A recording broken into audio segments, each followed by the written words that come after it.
আমরা সূচকের নিয়মাবলী এই অধ্যায়ের একটা প্রবলেমকে সমাধান করব।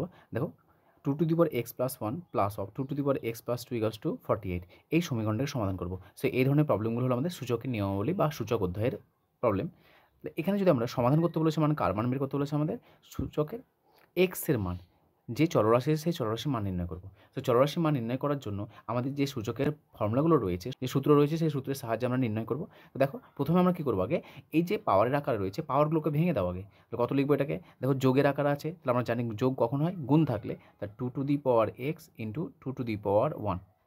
অনুরূপভাবে plus 2 to the power x into 2 to the power 2 equals to 48।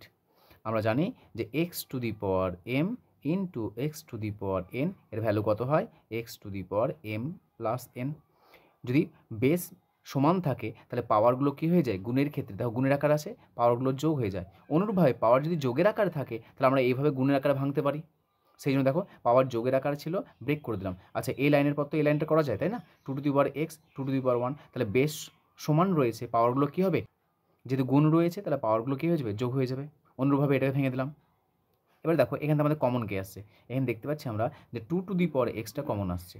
2 to the power x যদি কমন আসে তাহলে এখানে পড়ে আসে 2 টু দি পাওয়ার 1 মানে 2, এখানে আছে প্লাস সাইন, প্লাস দিলাম, এটা 2 এর স্কোয়ার, তা 2 এর স্কোয়ার মানে কত হচ্ছে 4, 4 লিখলাম equals to 48। So this imply 2 to the power x, এটা যোগ করো, তার 4-এর সঙ্গে 2 যোগ করলে আসছে আমাদের ইন্টু 6 হয়ে গেল equals to 48। This imply 2 to the power x, এটা যেহেতু এর সঙ্গে গুণের আকার আছে তাহলে 6টাকে ডান দিকে নিয়ে যাও, ডান দিকে নিয়ে গেলে কত হবে 48 ডিভাইড বাই 6, কাটাটি করো, 6 কে 6, 6 8 48 equals to 8। So this imply 2 to the power x equals two 8। এবার দেখো আমাকে এক্স এর মান বের করতে হবে, তাহলে আমরা যদি এক্স এর মান বের করতে চাই তাহলে এর আগে আমরা প্রবলেম করেছি, এখানে সর্বনিম্ন কত আছে 2 আছে, এটা আছে 8, তাহলে 8 ডান দিকে যে 8 রয়েছে এই 8কে আমরা 2-এর পাওয়ার লিখবো। আমরা জানি যে 2 to the power x equals to 8টাকে আমরা লিখতে পারবো 2-এর মাথাতে 3, 2-এর কিউব, কারণ 2-এর কিউব মানে কত 8। তাহলে দেখো বেস সমান আছে, পাওয়ারটা কী হবে সমান হবে। So this imply x equals two 3, তাহলে এক্সের মান কত পেলাম আমরা 3 পেলাম। কোন শর্তে, ফর্মুলাটা অ্যাপ্লাই করে দাও। এখানে লিখলাম যে x to the power m equals to, যদি x to the power n হয় this imply m equals to N.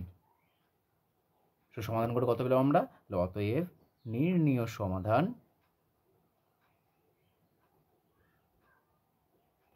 X equals two 3। সুতরাং সূচকের যদি এরকম সমীকরণ দেওয়া থাকে তাহলে সমীকরণগুলোকে সমাধান করার জন্য আমরা এইভাবে সূচকের সমীকরণগুলো সমাধান করব, নিয়ে এক্সের মানটা বের করব।